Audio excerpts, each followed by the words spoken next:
Bismillah, Assalamualaikum warahmatullahi wabarakatuh. Salam sejahtera untuk kita semua. Adik-adikku sekalian, saya Andi Sudimas Sulaiman, Gubernur Sulawesi Selatan, mengucapkan selamat datang dalam program Smart School Dinas Pendidikan Provinsi Sulawesi Selatan. Hari ini adik-adik sekalian akan mengikuti pembelajaran hybrid dalam program Smart School.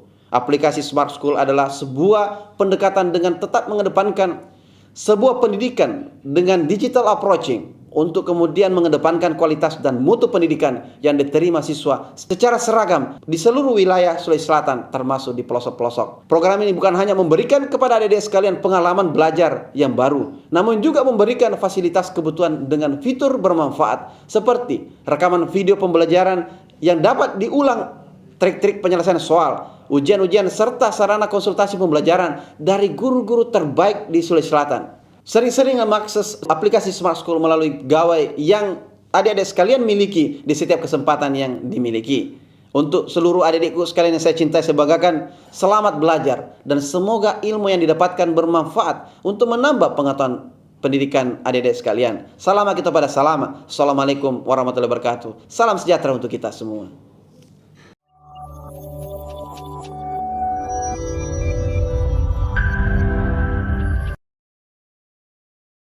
Assalamualaikum warahmatullahi wabarakatuh. Selamat siang dan salam sejahtera untuk kita semua. Salam hormat saya kepada Bapak Ibu Guru Pendamping yang sampai hari ini masih setia mendampingi adik-adik untuk mengikuti pembelajaran skolastik. Dan salam cerdas untuk adik-adik andalan Sulawesi Selatan. Baik adik-adik, hari ini kita berjumpa lagi ya untuk membahas materi skolastik Bahasa Indonesia, tentunya bersama saya Nur Fadilah. Generasi Smart School berkarakter cerdas Ki.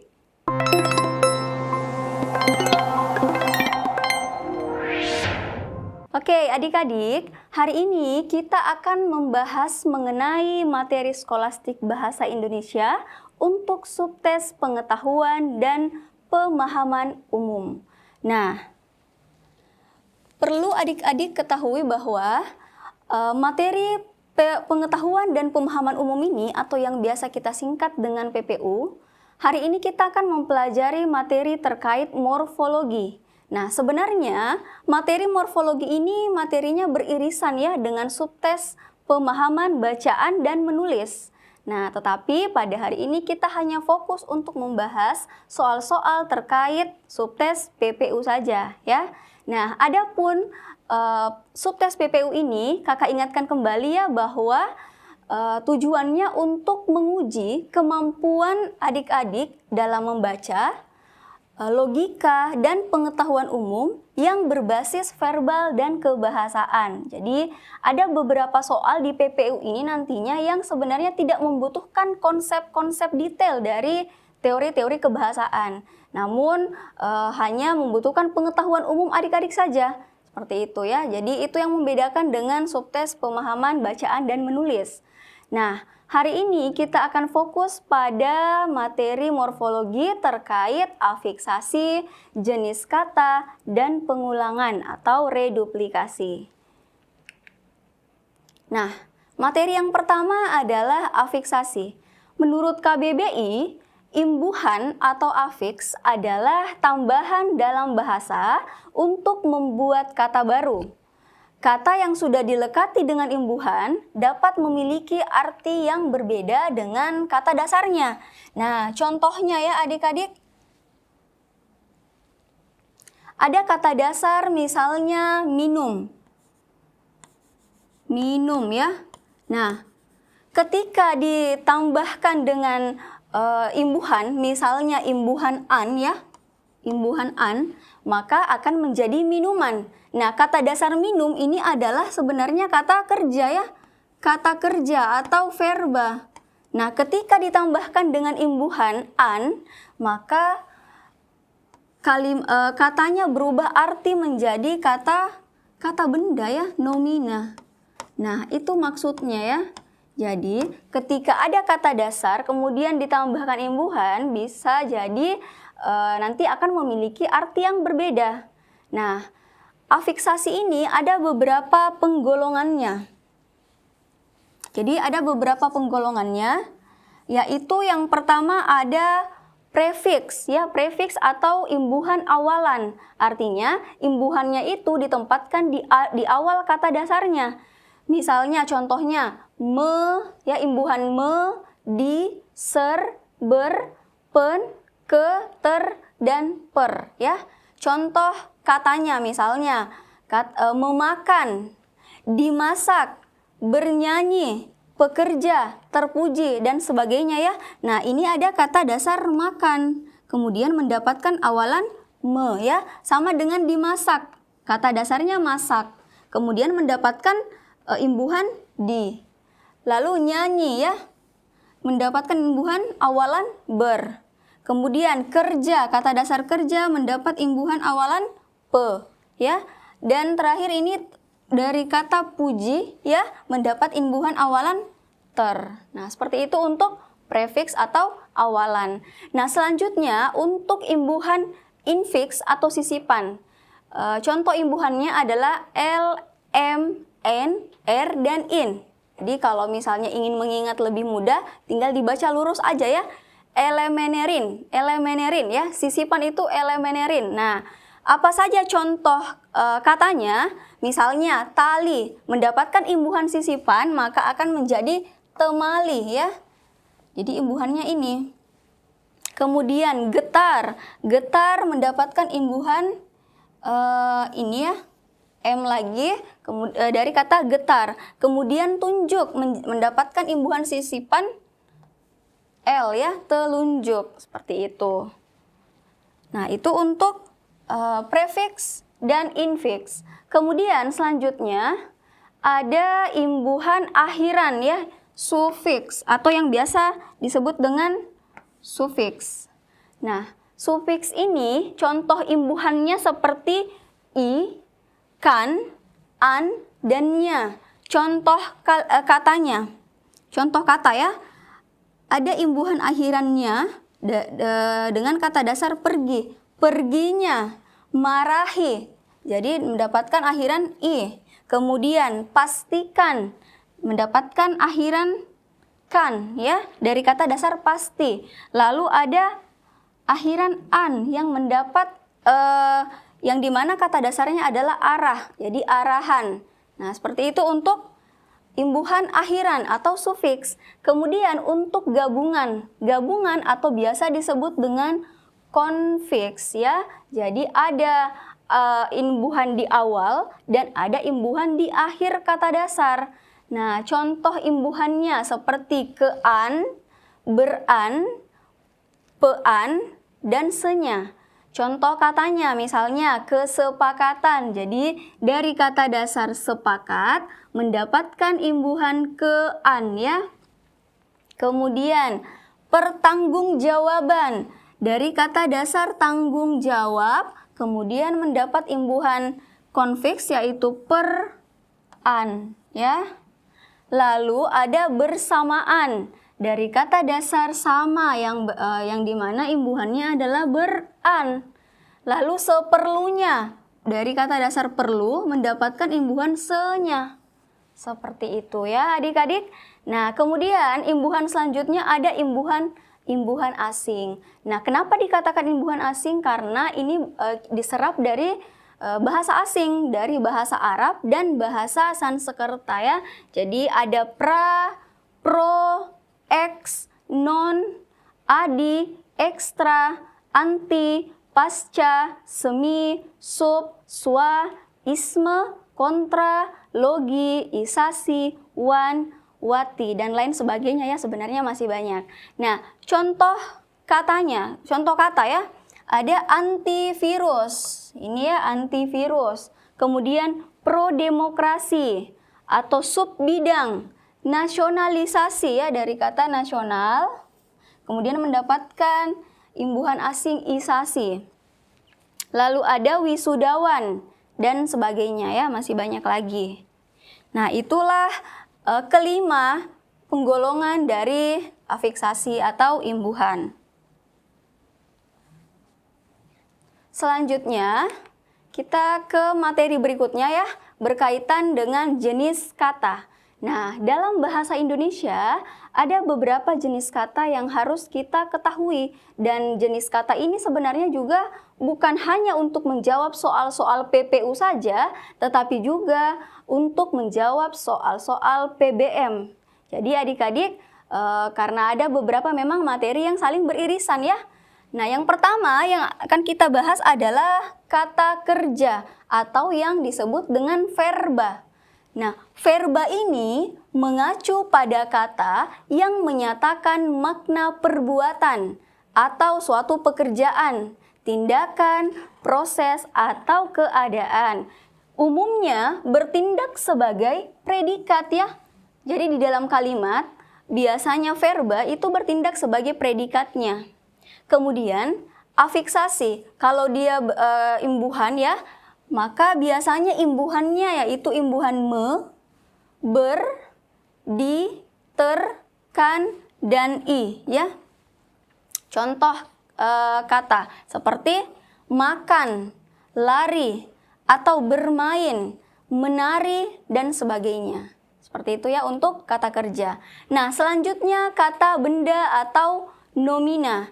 Nah, kata benda ini mengacu pada makhluk hidup, benda, konsep, atau pengertian. Nah, biasanya kata benda itu bertindak bisa sebagai subjek, bisa objek, bisa pelengkap, bisa keterangan, atau juga bahkan bisa predikat. Nah, afiksasinya seperti pe ya, imbuhan pe, pen, per, ke, an, dan lain sebagainya ya. Contoh, ada buku, murid, cinta, kemiskinan, perdamaian. Nah, itu semua adalah jenis kata benda. Nah, untuk kata benda ini ada kata benda yang bisa dilihat dan ada yang tidak bisa kita lihat. Untuk yang bisa dilihat itu seperti ini ya, seperti buku, murid, atau misalnya kursi, meja. Nah, tapi kalau yang tidak bisa dilihat, kata benda seperti cinta, kita kan tidak bisa melihat cinta ya, hanya bisa merasakan. Nah, kemudian kemiskinan, kita tidak bisa melihat kemiskinan secara langsung ya, perdamaian. Nah, itu semua adalah kata benda yang tidak bisa dilihat. Nah, kemudian kata sifat. Kata sifat atau yang disebut dengan adjektiva. Nah, kata sifat ini biasanya menerangkan suatu kata benda. Jadi, kata sifat ini dicirikan dengan dapat ditambahkan kata lebih, paling, sangat, amat ya. Dan biasanya kata sifat itu dapat diingkari dengan kata tidak. Contoh kata seperti lampu merah, rumah kecil, banyak uang, atau sangat manis. Jadi kita bisa mengatakan bahwa misalnya rumah sangat kecil. Oke, berarti kecil di sini dia bertindak sebagai kata sifatnya, ya, menunjukkan sifat terhadap rumah tersebut. Banyak uang, memiliki sangat banyak uang, atau sangat manis. Nah, seperti itu ya untuk kata sifat. Kemudian berikutnya adalah kata keterangan atau adverbia. Nah, biasanya adverbia ini menjelaskan atau memberi keterangan pada verba, adjektiva, atau adverbia yang lain. Contoh, dia baru datang. Nah, baru di sini menjelaskan bahwa dia datang, dia baru datang ya. Baru di sini menjelaskan keterangan bahwa dia memang baru datang. Seperti itu. Mobil itu bagus sekali. Nah, sekali di sini bertindak sebagai adverbia, menjelaskan bahwa mobil itu sangat bagus ya. Kemudian Lina semakin sering marah-marah. Nah, semakin sering di sini menjelaskan bahwa si Lina ini memang semakin sering marah-marah. Seperti itu. Dia menjelaskan marah-marahnya ya, bahwa si Lina semakin sering marah-marah. Nah, kemudian selanjutnya kata depan atau preposisi. Nah, kata depan ini unsur pembentuk frasa preposisional. Kalau yang masih bingung apa sih itu Kak frasa preposisional? Nah, jadi frasa preposisional itu adalah frasa yang mengandung kata depan ya. Jadi pada frasanya itu ada kata depan. Contoh, ada kata di, ke, dari, bagi, untuk, dalam, guna, pada, oleh, dengan, tentang, sampai dengan, daripada, dan lain-lain ya. Jadi sebenarnya masih banyak unsur kata depan yang lain ya. Nah, contoh misalnya frasa preposisional ya, seperti di rumah. Nah, di rumah ini adalah contoh frasa preposisional. Selanjutnya adalah kata seru atau interjeksi. Kata seru ini adalah kata tugas yang mengungkapkan rasa hati manusia. Contoh misalnya, aduhai, amboy, asyik, cih, idih, ih, alhamdulillah, insya Allah, wah, halo, dan lain-lain ya. Jadi ini disebut dengan kata seru karena mengungkapkan rasa hati manusia. Oke. Selanjutnya kita menuju ke jenis kata yang lain, yaitu kata ganti atau disebut dengan pronomina.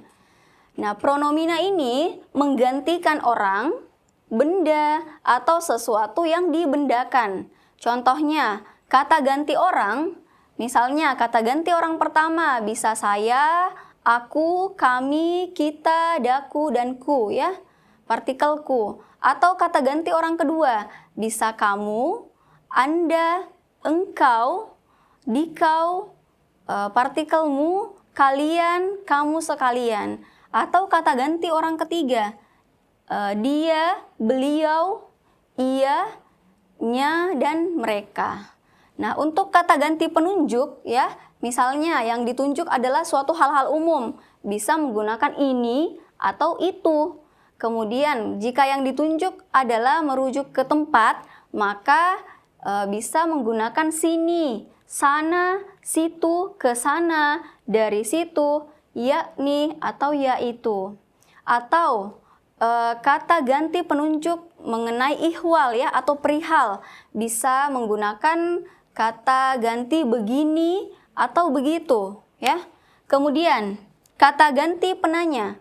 Nah, ketika kata ganti penanya ini digunakan untuk benda atau orang, maka yang digunakan adalah apa, siapa, mana, yang mana.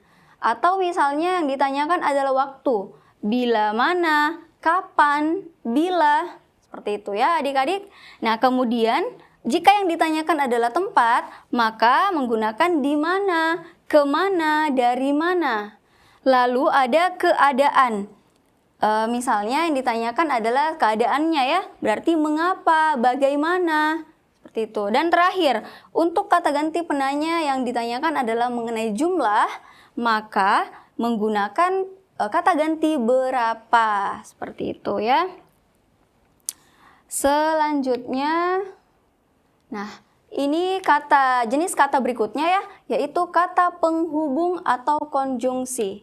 Nah, kakak highlight di sini ya adik-adik, tekankan di sini bahwa kata penghubung atau konjungsi itu selalu muncul dalam soal-soal UTBK ya. Di beberapa tahun ke belakang ini itu selalu muncul mengenai konjungsi. Jadi perhatikan baik-baik untuk jenis kata ini.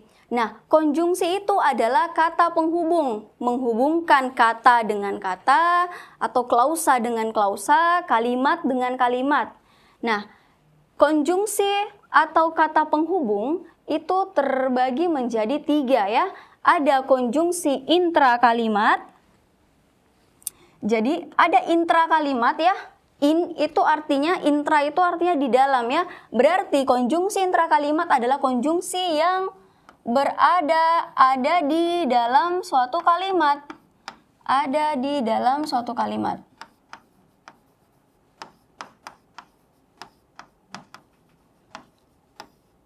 Jadi misalnya ada sebuah kalimat, di dalamnya terdapat konjungsi. Nah, itulah yang disebut dengan konjungsi intrakalimat. Apa saja konjungsi intrakalimat? Nah, konjungsi intrakalimat ini terbagi lagi ya menjadi konjungsi koordinatif dan konjungsi subordinatif. Nah, di sini ini typo ya. Di sini harusnya 1.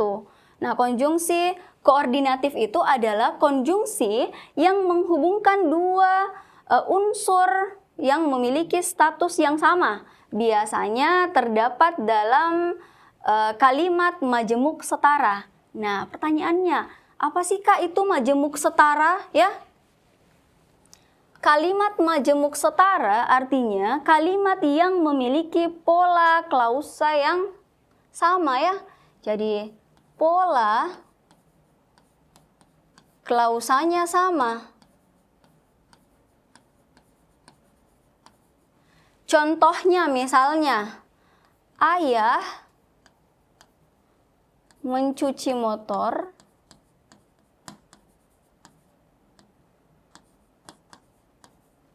dan ibu menyapu halaman ya. Menyapu halaman. Nah, kita lihat pola klausanya ini sama. Ayah sebagai subjek ya. Sebagai subjek di sini. Lalu mencuci atau menyapu itu sebagai predikat. Sebagai predikat. Motor dan halaman itu atau halaman itu bertindak sebagai objeknya ya. Nah, jadi pola klausanya sama, itu yang disebut dengan majemuk setara.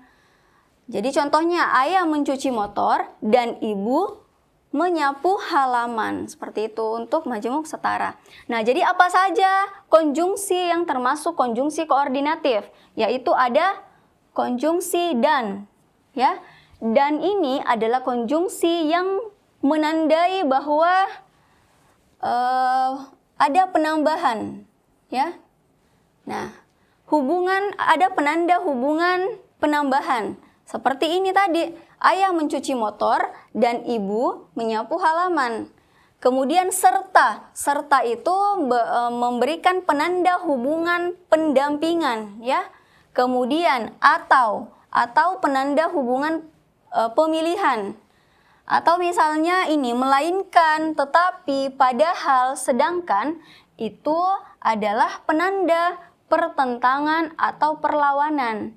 Nah, jadi adik-adik harus bisa membedakan ya yang mana konjungsi koordinatif, yang mana konjungsi subordinatif nantinya. Karena itu yang akan banyak keluar di soal-soal UTBK. Kemudian untuk konjungsi subordinatif, kalau tadi menghubungkan kalimat terdapat dalam kalimat majemuk setara, kalau kok subordinatif terdapat dalam kalimat majemuk bertingkat. Nah, kalau tadi pola klausanya sama, kalau yang ini polanya berbeda ya. Misalnya, saya belajar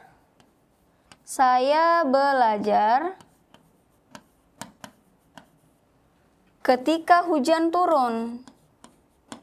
Ketika hujan turun. Nah, ini polanya berbeda ya adik-adik. Saya sedang belajar. Saya belajar di kelas misalnya ya. Di kelas. Nah, saya belajar di kelas ketika hujan turun. Nah, polanya berbeda. Ya, ada subjek, ada predikat, kemudian ada keterangan. Nah, sedangkan ini cuma subjek dan pelengkap saja ya. Subjek dan pelengkap. Nah, jadi berbeda pola klausanya sehingga disebut dengan majemuk bertingkat.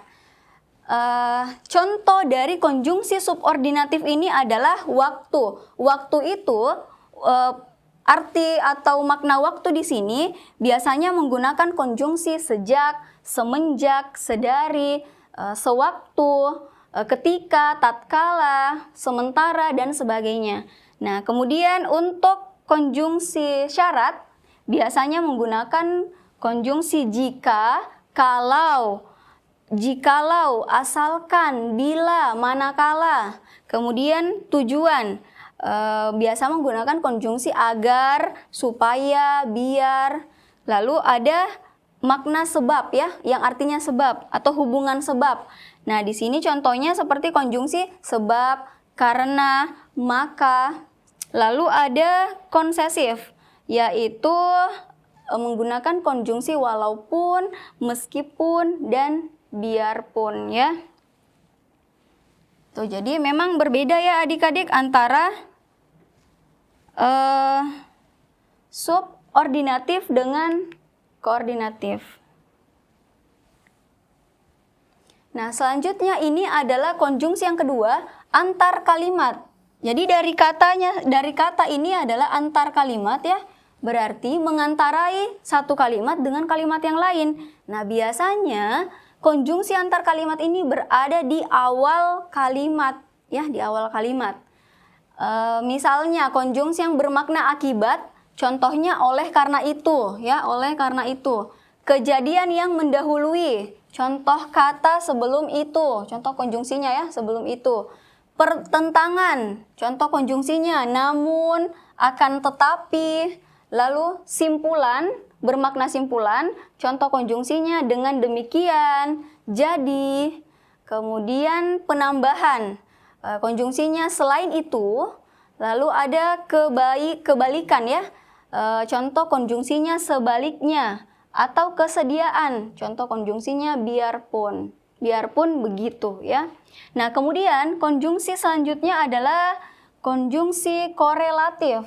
Jadi menghubungkan dua unsur yang sederajat, yang saling berkorelasi. Jadi ada dua konjungsi di situ yang saling berhubungan. Misalnya baik dia maupun misalnya baik Nita maupun Dito. Nah, seperti itu ya. Atau tidak hanya titik-titik tetapi juga, bukan hanya melainkan juga. Demikian sehingga, jangankan pun, sedemikian rupa sehingga. Jadi konjungsi ini itu saling berkorelasi. Jadi tidak bisa kita misalnya baik tetapi juga. Nah, tidak boleh ya, harus baik bla bla bla maupun bla bla bla, seperti itu ya.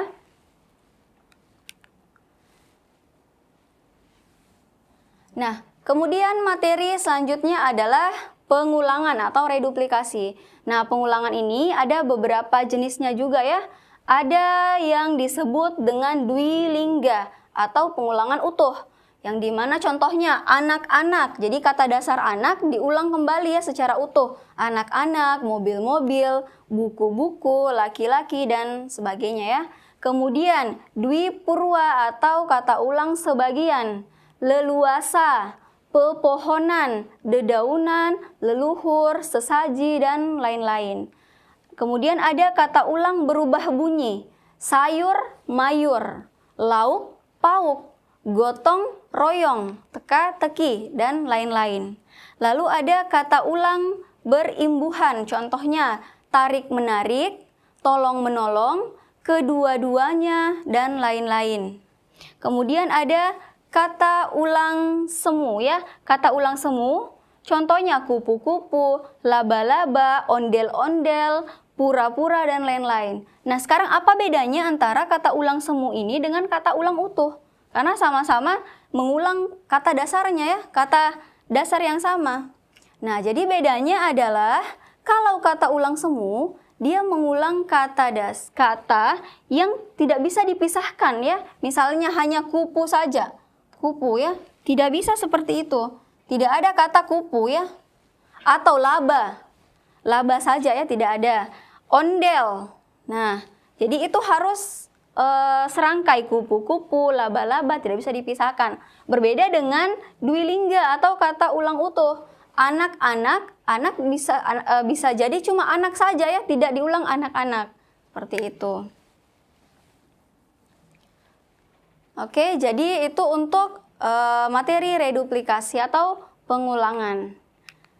Nah, sekarang kita menuju ke contoh soal ya adik-adik. Nah, sebenarnya untuk contoh soal PPU ini ada beberapa yang sebenarnya kita hanya membutuhkan pengetahuan umum saja, tetapi masih berada di atau dikaitkan dengan teori-teori kebahasaan. Nah, jadi soal yang pertama ini, kita ke soalnya dulu ya. Kata yang paling tepat untuk melengkapi titik-titik pada paragraf adalah, nah kita lihat titik-titiknya ada di sini ya. Sini. Kita baca kalimatnya dulu, teksnya. Sebuah lembaga penelitian, The Social Progress Imperative, telah merilis hasil penelitian tentang kualitas pendidikan. Berarti yang dibahas adalah kualitas pendidikan, pendidikan dasar di seluruh dunia. Hasilnya, terdapat 20 negara dengan sistem pendidikan terbaik di dunia, dan beberapa negara Asia terus mengalami titik-titik dari segi kualitas pendidikan. Nah, dari bacaan ini, dari teks ini, kita bisa menarik kesimpulan bahwa yang dibahas adalah kualitas pendidikan ya ini, kualitas pendidikan dasar di seluruh dunia. Kalau kita melihat opsi A penajaman, opsi B pergerakan, opsi C penambahan, D pendalaman, dan E peningkatan. Nah, adik-adik, ada kira-kira yang bisa menjawab dari contoh soal yang pertama ini? Ini sebenarnya kita tidak perlu terlalu banyak terkait dengan teori-teori kebahasaan. Cukup kita cocokkan saja opsi ini dengan kita masukkan ke dalam konteks kalimatnya. Apakah konteks kalimatnya benar kalau menggunakan opsi itu? Nah, ini ada beberapa dari sekolah ya, dari adik-adik dari SMA 5 Goa menjawab E. Kemudian banyak sekali ya yang rata-rata semuanya menjawab E. Oke, nah peningkatan. Rata-rata menjawab peningkatan ya. Coba kita masukkan peningkatan ke dalam bagian yang rumpang ini. Hasilnya, terdapat 20 negara dengan sistem pendidikan terbaik di dunia dan beberapa negara Asia terus mengalami peningkatan dari segi kualitas pendidikan. Nah, jadi kalau kita masukkan kata peningkatan di sini, sebenarnya itu cocok ya. Jadi kualitas pendidikan itu erat kaitannya dengan kata meningkatkah kualitasnya atau menurun kualitasnya. Nah, jadi karena ada kata peningkatan, nah sehingga yang paling tepat adalah opsi E ya, seperti itu. Kalau kita bahas satu persatu dari opsinya, penajaman. Kalau penajaman itu biasanya dia merujuk ke sesuatu. Jadi penajaman itu adalah proses membuat tajam ya. Nah, biasanya kan itu untuk benda tajam ya, seperti pisau, yaitu di benda tajam. Atau misalnya pergerakan. Pergerakan di sini salah karena pergerakan kualitas pendidikan. Nah, itu kurang tepat kalau menggunakan kata pergerakan. Atau misalnya penambahan. Penambahan di sini itu merujuk ke misalnya jumlah ya. Nah, jumlah. Sementara kualitas pendidikan itu kan bukan kita berbicara mengenai jumlah kualitasnya, tetapi ingin mengetahui apakah meningkat kualitas pendidikan atau tidak. Atau pendalaman kualitas pendidikan. Nah, biasanya pendalaman itu merujuk ke misalnya pendalaman materi, ya, pendalaman skill misalnya, ya. Jadi bukan pendalaman kualitas pendidikan. Jadi yang paling cocok adalah opsi E. Ya, bagus sekali ya adik-adik. Sudah banyak yang bisa menjawab benar. Nah, jadi seperti itu untuk soal-soal PPU. Jadi kadang kita tidak perlu terlalu berpikir keras, hanya mencocokkan opsi saja dengan konteks kalimatnya. Nah, kemudian contoh soal yang kedua. Lawan kata menghargai pada paragraf tersebut adalah, nah kita coba melihat dulu kata menghargai di konteks paragraf ya. Jepang merupakan negara dengan peringkat kedua sistem pendidikan terbaik di Asia. Jepang juga menjadi salah satu negara dengan kemajuan teknologi yang tinggi, sehingga struktur pendidikan yang digunakan berbasis teknologi. Meski demikian, mereka sangat menghargai tradisi. Nah, jadi mereka sangat menghargai tradisi. Kalau kita melihat arti menghargai ya, menghargai dalam KBBI itu bisa berarti memandang penting. Sambil adik-adik jawab ya secara mandiri kira-kira yang cocok apa opsinya. Memandang penting. Nah, kita lihat masing-masing opsinya. Kalau opsi A, mengkhawatirkan. Mengkhawatirkan apakah bisa menjadi antonim atau lawan kata dari menghargai? Nah, kalau mengkhawatirkan itu kan biasanya artinya ya, artinya cemas, cemas atau takut. Takut ya. Kemudian membiarkan. Membiarkan itu berarti tidak menghiraukan ya. Artinya kalau di KBBI tidak menghiraukan. Tidak menghiraukan. Kemudian melupakan. Melupakan kalau kita mencari antonimnya ya. Antonimnya itu sama dengan mengingatkan ya.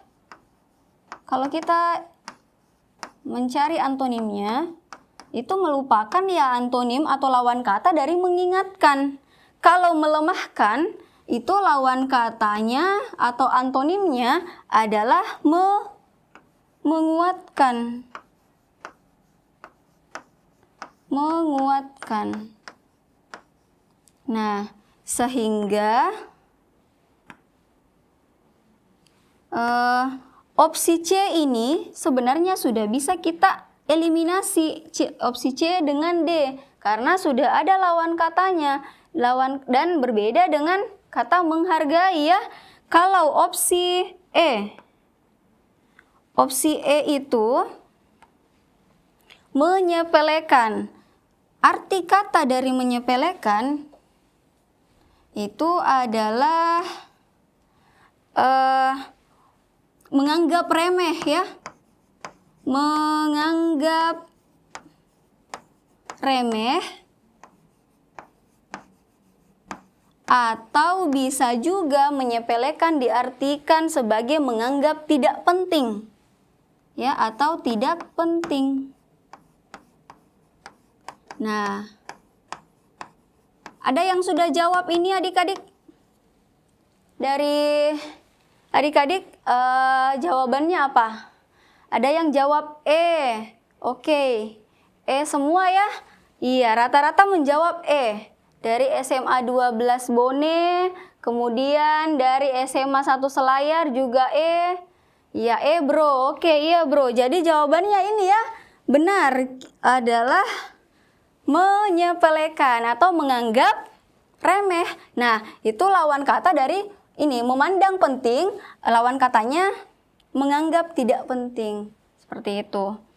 Nah, jadi lagi-lagi ya adik-adik, ini sebenarnya adalah pengetahuan umum.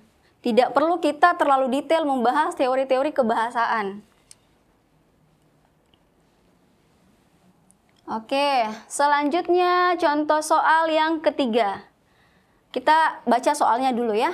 Konjungsi yang tepat untuk mengisi bagian rumpang pada kalimat di atas. Nah, bagian rumpang di sini ya. Sini bagian rumpangnya.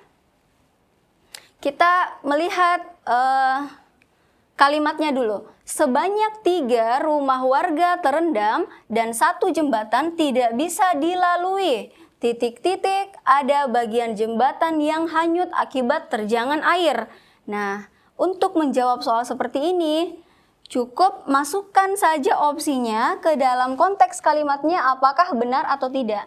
Nah, tapi sebelum itu adik-adik perlu diperhatikan ya, untuk konjungsi soal-soal seperti ini biasanya ada soal yang dimana opsinya itu menggabung antara konjungsi koordinatif dan konjungsi subordinatif.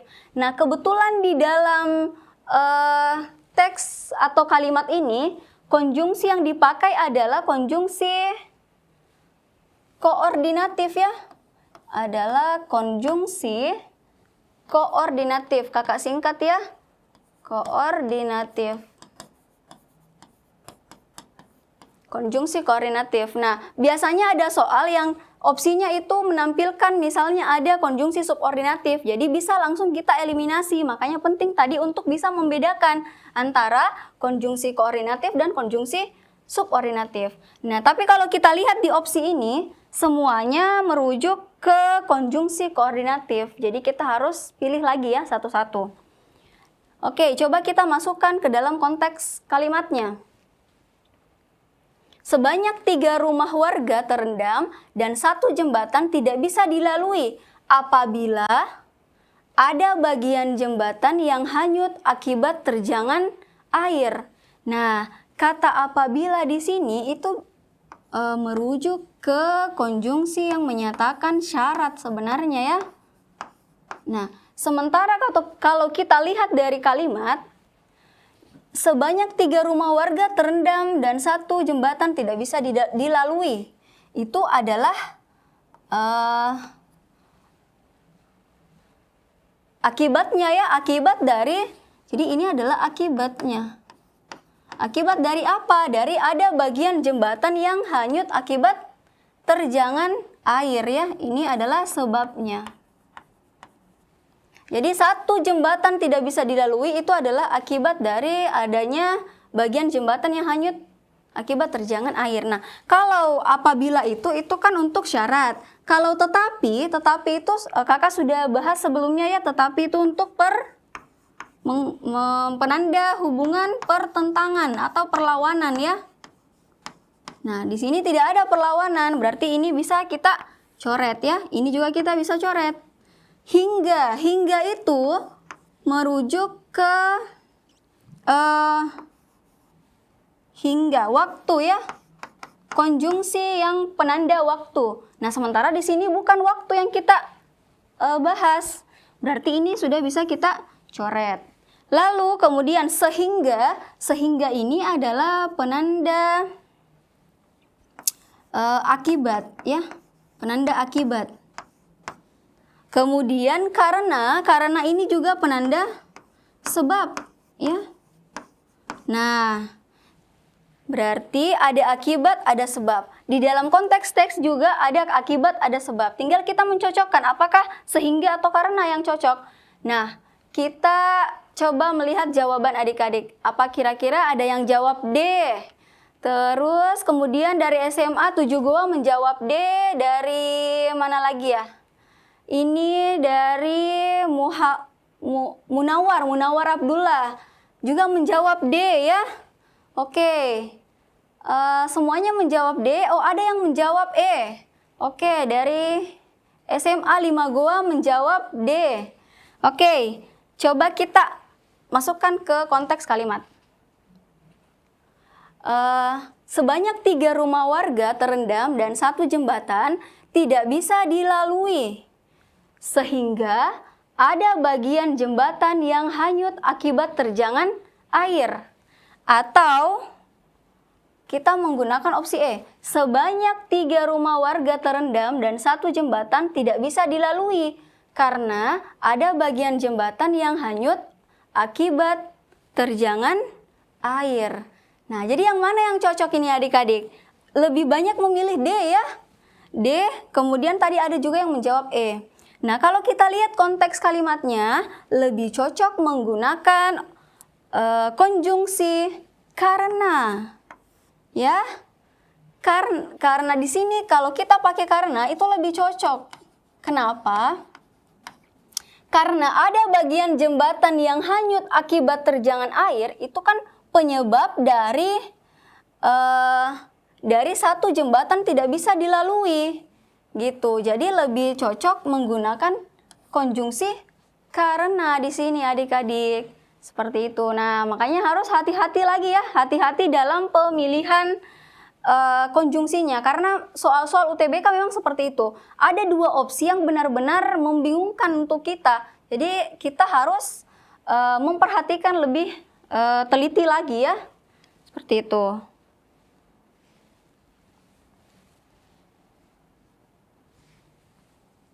Oke, kita lanjut ke contoh soal berikutnya. Kalimat 3 dan 4 mengandung hubungan. Nah, kita mau tahu hubungan dari kalimat 3 dan 4 ini. Kita langsung saja menuju ke konteks teksnya ya. Kita baca dari awal saja karena ini bacaannya tidak terlalu panjang ya. Orang yang memiliki potensi penyakit ginjal harus berhati-hati jika ingin mengonsumsi jamu. Jamu yang dianjurkan untuk diminum adalah jamu yang telah teruji secara klinis. Minum jamu bisa berbahaya jika tidak disertai dengan banyak minum air putih. Kayak itu di kalimat ketiga. Kemudian kalimat keempat, air putih ini sangat membantu cairan yang disaring ke ginjal agar cairan di ginjal tidak pekat sehingga kerja ginjal tidak terganggu. Nah, jadi di kalimat 3 yang dibahas adalah minum jamu. Ya, kalau minum jamu itu bisa berbahaya jika tidak disertai dengan banyak minum air putih. Nah, berarti di kalimat 3 dibahas mengenai minum jamu bisa berbahaya jika tidak disertai dengan banyak minum air putih. Di kalimat 4 dibahas tentang manfaat air putih. Air putih ini sangat membantu cairan yang disaring ke ginjal ya. Oke, berarti kita coba melihat opsi ya. Kalau opsi A, saran, hubungan saran. Apakah 3 dan 4 ini memiliki hubungan saran? Saran itu biasanya ditandai dengan ada kata sebaiknya. Ya, sebaiknya, seharusnya ya. Kalau tambahan berarti memberikan informasi baru terkait materi kalimat sebelumnya ya, jadi ada informasi baru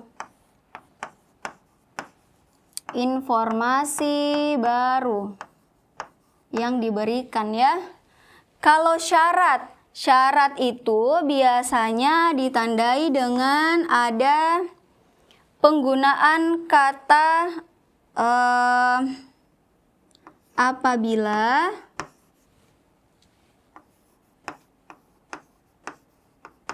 jika ya. Kalau ini tadi tambahan bisa ditandai dengan misalnya dan ya. Dan seperti itu.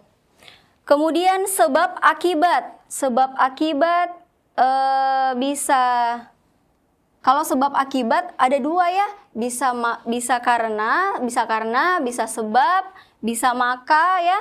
Kalau alasan itu ya bisa menggunakan karena. Sebab akibat ini ada bermacam-macam, bisa menggunakan karena, bisa juga menggunakan sebab, gitu. Nah, sekarang kita coba melihat ke konteksnya. Kalimat 3 membahas minum jamu berbahaya jika tidak disertai banyak minum air. Kalimat 4 membahas mengenai manfaat air putih.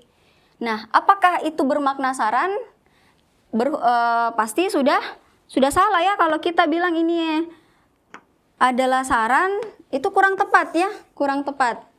Karena di kalimat 4 tidak ada yang menandai bahwa sebaiknya banyak meminum air, tidak ada ya. Kemudian opsi B, tambahan.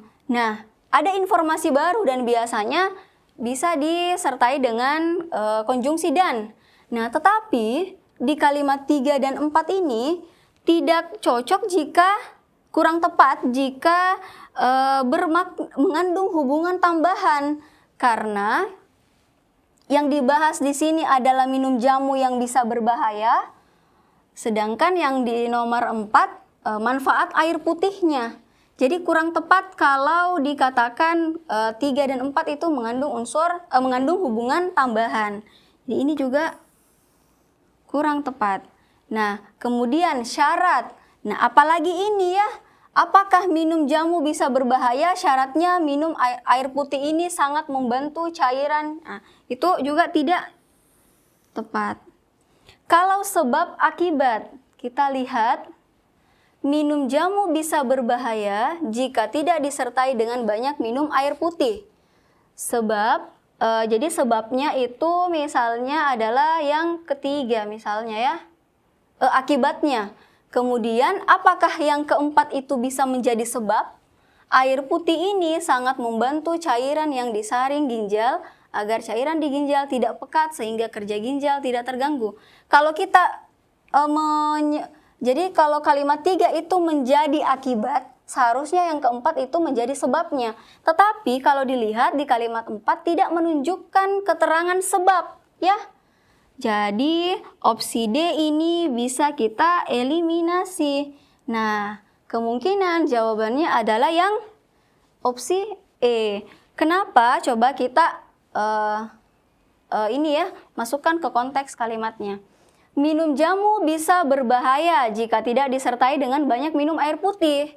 Karena air putih ini sangat membantu cairan yang disaring ke ginjal agar cairan di ginjal tidak pekat, sehingga kerja ginjal tidak terganggu. Nah, jadi lebih tepat untuk opsi E ya adik-adik. Meskipun ada hubungan di nomor 3 ini ya, sebab akibat, tetapi ternyata di kalimat 4 tidak menunjukkan sebabnya. Nah, jadi opsi D itu salah. Sehingga yang paling tepat adalah opsi E. Tadi juga adik-adik sudah banyak ya menjawab E. Bagus sekali karena sudah paham mengenai konjungsi ini. Nah, selanjutnya ini adalah contoh soal yang kelima ya. Penghubung yang paling tepat untuk menggabungkan kedua kalimat di atas. Jadi kalimat 1, sebagian nasabah masih saja resah. Kemudian kalimat kedua, pemerintah memberikan jaminan bahwa uang nasabah tetap aman. Nah, ini kita tinggal mencocokkan saja ya dari opsi masuk ke dalam konteks kalimatnya. Coba adik-adik ada yang bisa menjawab dari contoh soal yang kelima ini ya. Silakan kalau sudah ada yang bisa menjawab, silakan komentar di kolom chat ya. Kalau kita masukkan opsi A, jika sebagian nasabah masih saja resah jika pemerintah memberikan jaminan bahwa uang nasabah tetap aman. Nah, jika ini kan berupa syarat ya.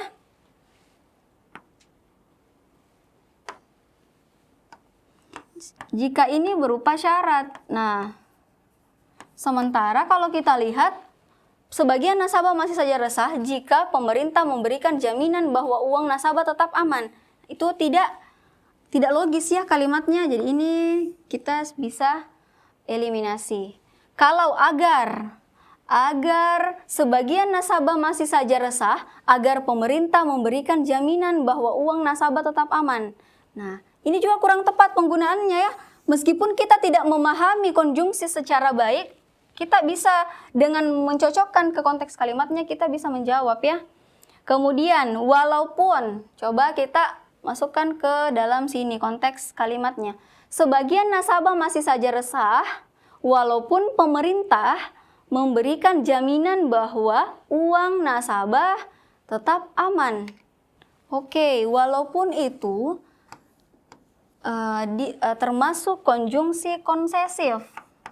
Tadi ya sudah kakak jelaskan konsesif, yang dimana konsesif itu konjungsi yang klausanya itu berlawanan ya, berlawanan.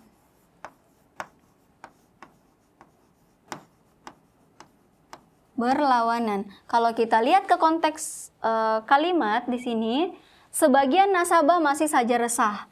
Jadi nasabahnya itu resah. Walaupun pemerintah memberikan jaminan. Nah, itu pemerintah memberikan jaminan bahwa uang nasabah tetap aman. itu kan sebenarnya berlawanan dengan konteks kalimat yang pertama. Sehingga bisa jadi jawabannya adalah C, ya. Bisa jadi jawabannya adalah C. Kita keep dulu yang bagian C, ya. Kita keep dulu. Kemudian opsi D, sementara itu bisa bermakna menambahkan juga ya, sebagian nasabah masih saja resah. Sementara itu, pemerintah memberikan jaminan bahwa uang nasabah tetap aman. Nah, sementara itu dimasukkan ke dalam konteks kalimat itu kurang tepat ya penggunaannya. Nah, sehingga ini sudah bisa kita coret. Atau opsi E, sebaliknya. Sebaliknya berarti ini adalah konjungsi kebalikan ya. Kebalikan. Sebenarnya ini juga bermakna berlawanan dari kalimat 1 dengan kalimat 2. Coba kita gabung ke dalam konteks kalimat. Sebagian nasabah masih saja resah. Sebaliknya, pemerintah memberikan jaminan bahwa uang nasabah tetap aman. Nah, kira-kira adik-adik yang mana yang paling cocok? Apakah menggunakan opsi C atau menggunakan opsi yang E? Ayo, ada yang jawab E dari SMA berapa ya ini? SMA 1 Selayar. Lalu ada dari SMA 5 Goa menjawab C. Oke. Terus wah banyak sekali ya, dari 18 Bone juga menjawab C. C semua ya. Nah, jadi antara C dengan E ya, adik-adik. Jadi kalau dimasukkan ke dalam konteks kalimat, yang paling cocok atau yang paling tepat adalah opsi C ya. Seperti itu. Lebih cocok menggunakan kata atau konjungsi walaupun. Jadi walaupun sebagian, bisa juga ya kita balik misalnya begini. Walaupun sebagian nasabah masih saja resah. Walaupun pemerintah memberikan jaminan bahwa uang nasabah tetap aman, itu lebih cocok dibandingkan dengan menggunakan sebaliknya ya. Seperti itu. Jadi ini kurang tepat. Oke. Kita lanjut ke soal berikutnya.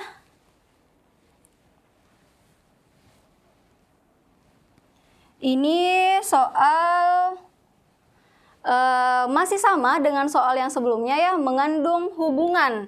Jadi kalimat 6 dan 7 dalam bacaan tersebut mengandung hubungan. Kita mau mengetahui hubungan dari kalimat 6 dengan kalimat 7. Kita baca dulu kalimatnya, teksnya ya. Perubahan yang begitu besar pada kehidupan umat manusia dengan segala peradabannya disebabkan oleh kemajuan teknologi yang tidak dapat kita hindari.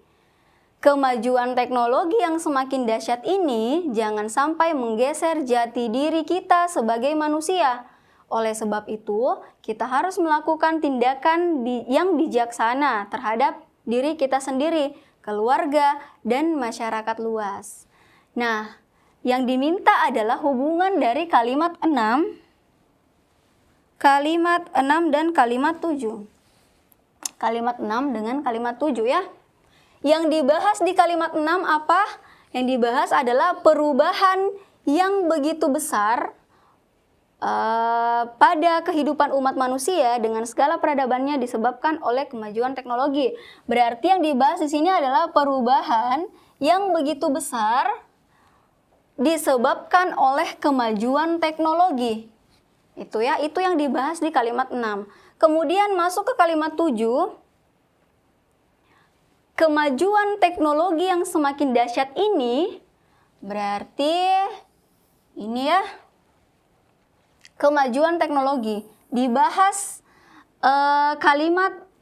dibahas mengenai kemajuan teknologinya di kalimat 7. Nah, sekarang kita sesuaikan dengan opsinya. Apakah kalimat 6 dan 7 ya itu mengandung hubungan perluasan? Nah, ingat adik-adik, untuk perluasan biasanya ya, untuk hubungan perluasan itu ditandai dengan informasinya Informasi sama ya. Informasi yang disampaikan itu sama antara kalimat 6 kemudian diluaskan di kalimat 7. Misalnya seperti itu kalau informasi sama.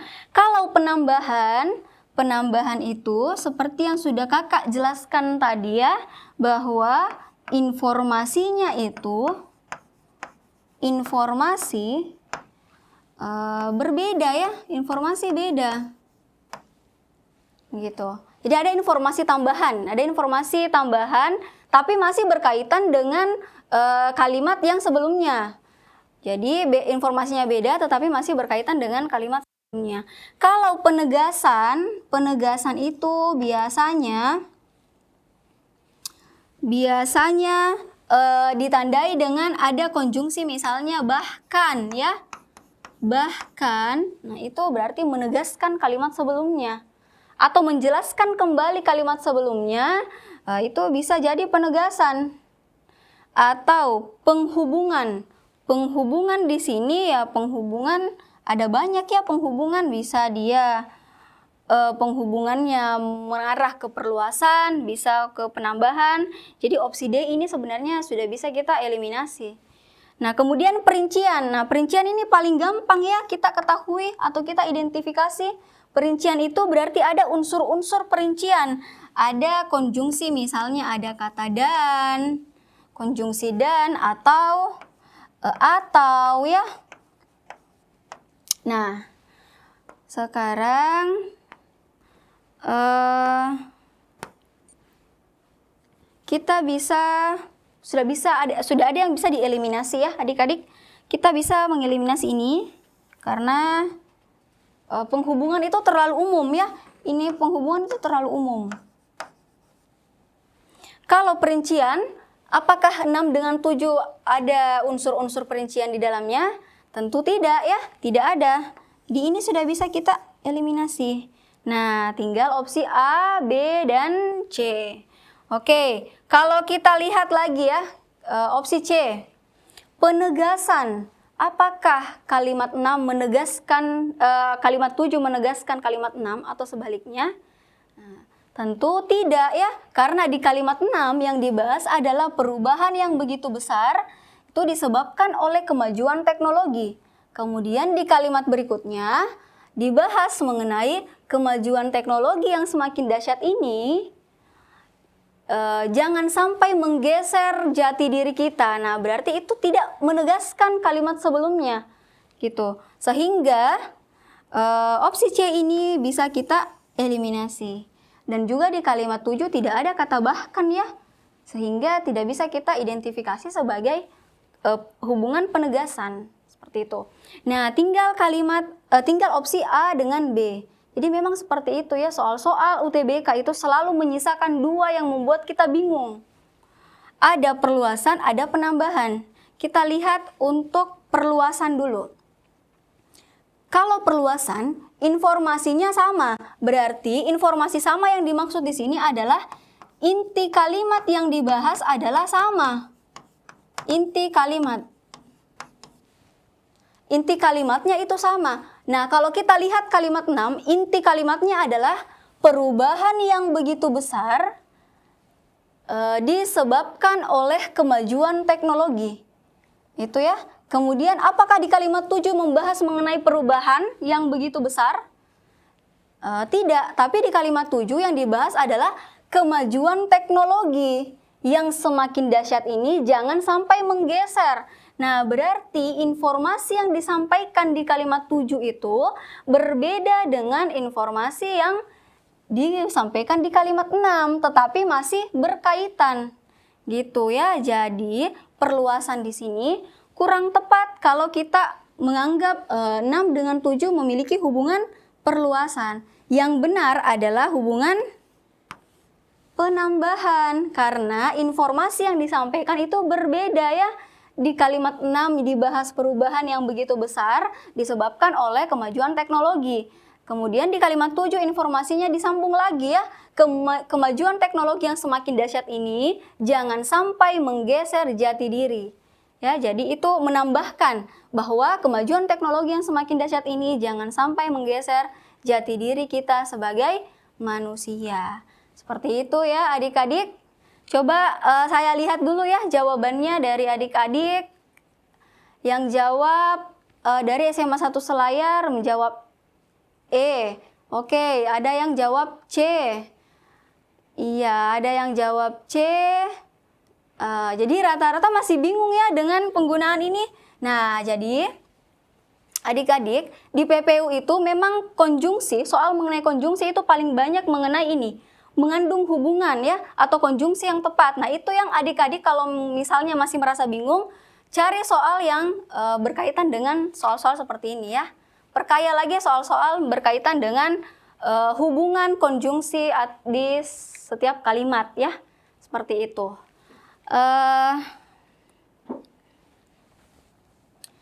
Baik, adik-adik, mungkin cukup sekian ya pembelajaran skolastik mengenai pengetahuan dan pemahaman umum pada hari ini.